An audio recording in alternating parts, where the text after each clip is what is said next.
नमस्कार प्रेक्षकांनो, मालिकेच्या आजच्या भागामध्ये आपल्याला पाहायला मिळणार आहे की इकडे आता ऊर्जा जी आहे ती खंबीरपणे उभी राहिलेली आहे, ती म्हणजे या पद्माच्या पाठीशी. कारण या हर्षवर्धनने पैसे देऊन पद्माचं तोंड बंद करण्याचा प्रयत्न केलेला आहे, पण ऊर्जाच्या साथीने आता पद्मा सुद्धा पैशामध्ये आपली अब्रू कोणीच विकत घेऊ शकत नाही ही गोष्ट दाखवून देणार आहे. हे सगळं कशा पद्धतीने होणार आहे ते आपण आपल्याच्या या व्हिडिओमध्ये पाहणार आहोत. त्यासाठी व्हिडिओ शेवटपर्यंत पहा. त्याचबरोबर चॅनलवरती नवीन असाल तर चॅनलला नक्की सबस्क्राईब करा. तर इकडे ऊर्जा आलेली असते, तिथे शौर्य वाट बघत असतो बाहेर, कारण त्याचे डॅड गेलेले असतात आतमध्ये आणि त्याला सांगितलेलं असतं की तू इथेच थांब, कारण त्या चाळीमध्ये तो यायचं नाहीस असंही त्यांनी सांगितलेलं आहे. इकडे शौर्याला माहीतच नाहीये, त्याला फक्त एवढंच माहिती आहे की ते पद्मा राहते. पण आता डॅड का आतमध्ये गेलेत हा प्रश्न पडलेला असतो आणि तेव्हा मात्र शौर्य आता तिथे थांबलेला असतो. तेवढ्यात ऊर्जा तिथे येते आणि ऊर्जा म्हणते, काय रे मगाशी कोर्टात, आता इथे काय आहे हे सगळं. त्यानंतर इकडे पाहायला मिळतं की हर्षवर्धन जो आहे तो पद्माला म्हणत असतो की एवढं सगळं झालेलं आहे, कुणी केलं हे सगळं सांग मला. तेव्हा पद्मा म्हणत असते की विक्रांत. तो म्हणतो पूर्ण नाव सांग, कुणी केलं हे सगळं, कोण जबाबदार आहे या सगळ्या गोष्टीला. तेव्हा ती बिचारी चांगल्या भावनेने सांगते, ती म्हणजेच विक्रांत शिर्के हे नाव ऐकल्यानंतर मात्र आता इकडे माहिती तर सगळं असतं या हर्षवर्धनला, त्याला फक्त जाणून घ्यायचं असतं की ही पद्मा काय बोलते आणि किती बोलते. तेव्हा इकडे शौर्य तिला विचारतो, अगं काय झालं, तू ते मेडिकल रिपोर्टचं बोललेली ते झालं का पूर्ण. तेव्हा ऊर्जा सांगते की हो, मेडिकल टेस्ट केल्या होत्या, त्यामुळे मेडिकल रिपोर्ट आलेले आहेत, त्यामुळे आता पुढे बघूया काय करायचं. मी एफआयआर दाखल करणार आणि त्या मुलांना जन्माची अद्दल घडवणार, कारण जे गरिबांच्या अब्रूशी धिंदोडे काढतात, त्यांच्याशी अशा पद्धतीने डील करतात, त्यांना मी सोडणार नाही. तेव्हा शौर्य म्हणतो, पण तू इथे का आलीस. तेव्हा ती म्हणते की अरे ती मुलगी जिच्याबद्दल तू साक्ष देणार आहे ती रे, ती पद्मा कदम इथे चाळीत राहते, म्हणून मी तिला भेटायला आली. आता मेडिकल रिपोर्ट आलेत ना, तर मग मी काय करेल माहितीये का, तिला कन्व्हिन्स करेल एफआयआर दाखल करण्यासाठी, कारण तो इन्स्पेक्टर पण तयार झालाय ना माझी मदत करायला. एफआयआर दाखल केली की तो इन्स्पेक्टर सुद्धा तयार होतोय. हे ऐकल्यानंतर शौर्याला धक्का बसतो. शौर्य म्हणतो, म्हणजे डॅड सुद्धा तिथंच गेलेले आणि इकडे ऊर्जा शौर्याला म्हणत असते, चल तू पण भेट तिला, तिला बरं वाटेल असं ती सांगू लागते. परंतु शौर्य म्हणतो की अगं मला एक इम्पॉर्टंट काम आहे, मला कोर्टात जायचं आहे. इकडे आता जेव्हा नाव सांगितलं जातं तेव्हा मात्र खूपच मिरच्या झोंबलेल्या असतात या हर्षवर्धन जहागीरदारला. कारण हर्षवर्धन तिला म्हणू लागतो, तुला कळतेच का, तू कोणाचं नाव घेते, विक्रांत शिर्के. विक्रांत शिर्के म्हणजे तुझ्या तीर्था दिदीचा होणारा नवरा. लग्न ठरलंय, घरी लग्नाचं वातावरण आहे आणि तू हे सगळं काय करते, कोर्ट कचेऱ्या, तुला माहितीये का माझा होणारा जावई त्याच्यावरती तू बोट दाखवतेस. अगं मी लहानपणापासून त्याला ओळखतो, तो असं करू शकत नाही. हे सगळं कोणी करायला लावलंय ना तुला, हे सगळं मला माहिती आहे. ती मुलगी आली होती ना, तू गेली होती का तिच्याकडे केस करायचे म्हणून, ती मुलगी स्वतःहून आली होती ना. हे सगळं पैसे उकळण्यासाठी चाललंय, हे मला माहिती आहे. असं जेव्हा सांगितलं जातं तेव्हा मात्र धक्का बसलेला असतो आणि मग तो म्हणतो की बोल, किती पैसे पाहिजेत तुला. तेव्हा ती म्हणत असते, ऐका तरी मी काय सांगते, तो मुलगा चांगला नाहीये. आणि इकडे हर्षवर्धन मात्र म्हणत असतो की नाही, मी त्याला ओळखतोय, तो चांगला आहे, मी लहानपणापासून त्याला ओळखत आहे. एवढंच, तो माझ्या मित्राचा मुलगा आहे असं नाही, तर माझा होणारा जावई आहे. बदनामी करण्यासाठी त्या मुलीने, म्हणजे जी ऍडव्होकेट ऊर्जा आहे ती तुझ्याकडे आलेली आहे, जिला माहिती नाहीये की कोर्टात कसं उभं राहायचं असतं, काय करायचं असतं. आजपर्यंत एकही केस तिने कोर्टात उभी केलेली नाहीये. पैसे उकळण्यासाठी तिनेच हे सगळं करायला सांगितलंय ना. तेव्हा मात्र इकडे बोलायचा प्रयत्न करत असते पद्मा. तर तिला तो सांगतो की तुला माहितीये ना, मध्ये मध्ये बोललेलं मला चालत नाही. तू विसरलीस का आतापर्यंत तुझ्यासाठी काय केलंय. मुलीसारखं आम्ही सांभाळलेलं आहे. काय मुलीसारखं सांभाळतात, तो हे श्रीमंत लोक गरिबांवरती अन्याय करतात, त्यांच्या घरामध्ये त्यांना स्वतःचा असा रिस्पेक्ट ठेवत नाही, त्यांची इज्जत काढत असतात आणि म्हणे की मुलीसारखं सांभाळले. स्वतःच्या मुलीला असं सांभाळले का, कारण स्वतःच्या मुलीला जर असं सांभाळलं असतं तर आज ही वेळ आली नसते हे सगळं करायची. आणि ते आता पैसे देऊन तो तिला म्हणत असतो की तोंड बंद करायचं, काहीही झालं तरीही पुन्हा तोंड उघडायचं नाही. आणि माझ्या समोर नाव सांगितलंस ते शेवटचं.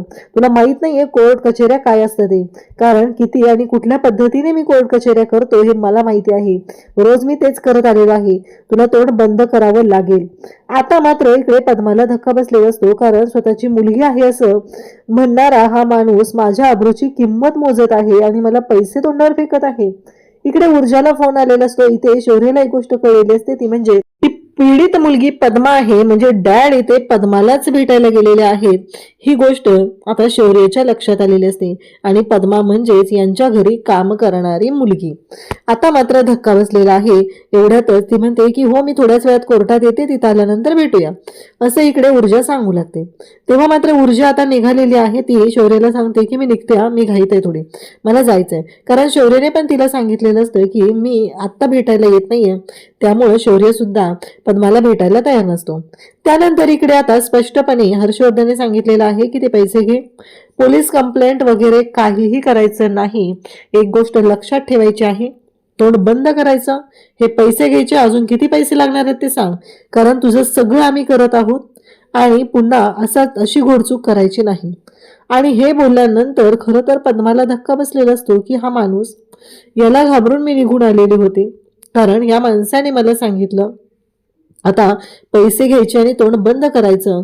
या गोष्टीचं पद्माला खरंच वाईट वाटत असतं. खरंच यांच्या मुलीच्या बाबतीत जर असं काही घडलं असतं तर हे असेच वागले असते का?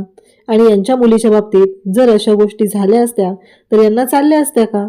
हा विचार इकडे पद्माच्या डोक्यात सुरू झालेला असतो. एवढंच काय तर हर्षवर्धनने तिला दम दिलेला आहे. ती पैसे हातात घेत नाही हे कळल्यानंतर ते पैसे तिथं फेकलेले आहेत आणि सांगितलेलं आहे की तोंड बंद करायचं, यानंतर पुन्हा कधीही हा विषय निघता कामा नये. आणि असं म्हणत हर्षवर्धन तिथून निघालेला असतो. तेव्हा मात्र त्याला जराही लाज वाटलेली नसते की आपण काय करतोय. म्हणजे एक आपल्याला कळतंय की आपण ज्या मुलाशी आपल्या मुलीचं लग्न लावतोय तो मुलगा चांगला नाहीये हे सांगण्याचा प्रयत्न एक मुलगी करत आहे, जिच्यावरती त्या मुलाने अन्याय केलेला आहे. तरी पण या हर्षवर्धनला त्या मुलीची बाजू न घेता मुलाची बाजू घ्यायची आहे.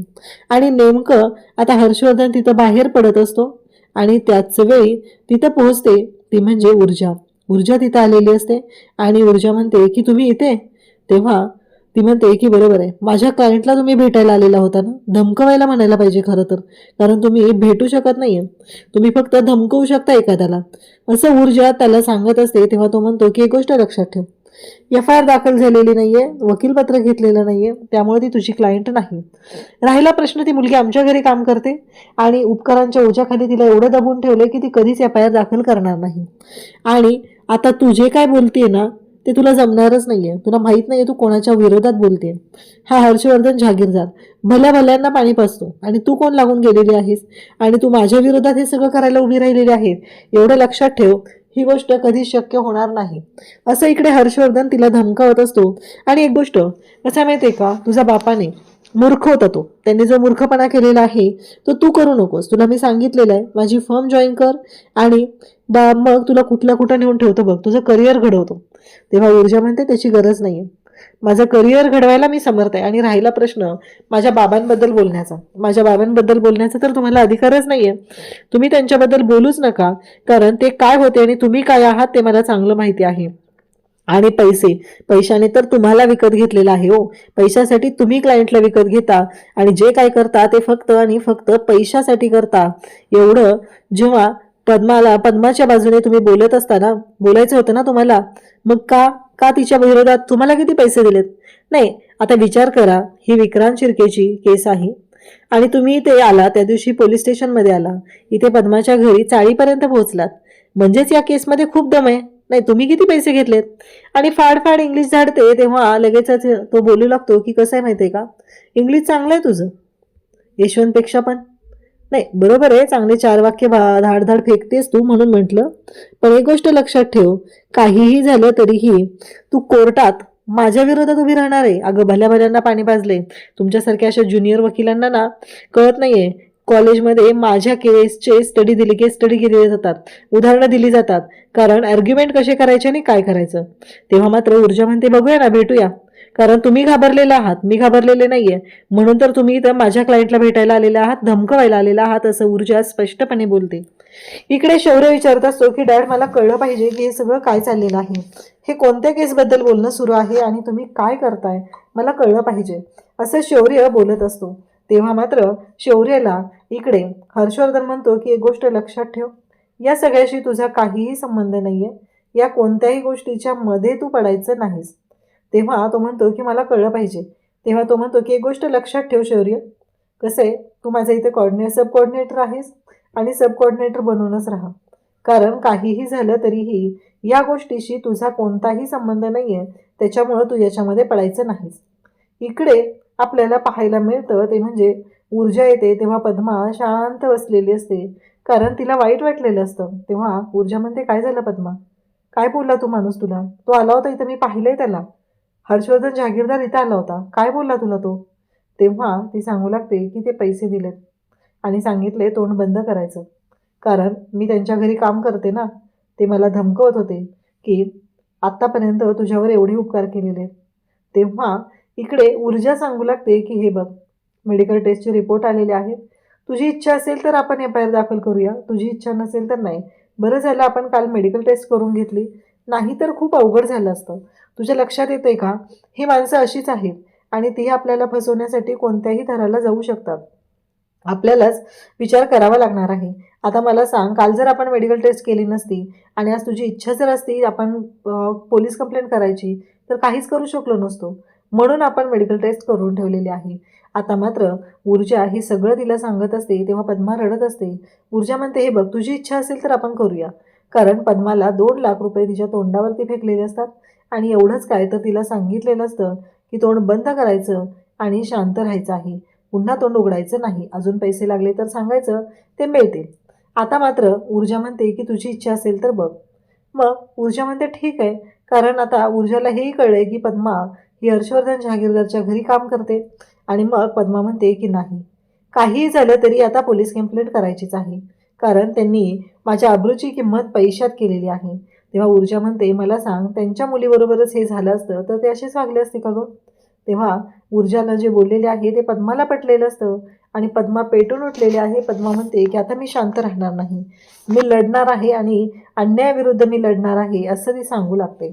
तेव्हा मात्र इकडे पाहायला मिळतं ते म्हणजे आता पद्माने तयारी दाखवलेली आहे पोलीस कंप्लेंट करण्याची. उद्याच्या भागात आपल्याला पाहायला मिळतं शौर्य आणि ऊर्जा बोलत असतात. ऊर्जाला शौर्य विचारतो, नक्की कोण आहे, कोणी केलं हे सगळं? तेव्हा ऊर्जा म्हणते, आपल्या एरियातला MLA शिर्के, दिग्विजय शिर्केचा मुलगा विक्रांत शिर्के आणि त्याच्या मित्रांनी. तेव्हा इकडे हा सांगू लागतो, अगं शक्यच नाहीये. असं बोलत बोलत त्याच्या हातातून मोबाईल खाली पडतो. तेव्हा मात्र ऊर्जा म्हणत असते की काय झालं, तुला एवढा कॉन्फिडन्स कसं, तू ओळखतोस का त्याला? तेव्हा तो म्हणतो, नाही तसं नाहीये. मग ती म्हणते की त्यांनीच केलं हे सगळं. आता शौर्याला धक्का बसलेला आहे. शौर्य म्हणतो, म्हणजे माझ्या बहिणीचा होणारा नवरा, त्याने पद्माची अब्रू लुटलेली आहे.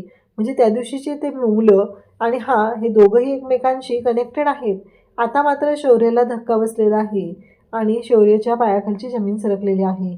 आता तो म्हणतो की म्हणजे मी डॅडच्या विरोधात आता कोर्टात उभा राहणार आहे. अशाच अपडेटसाठी चॅनलशी कनेक्ट राहा. थँक्यू.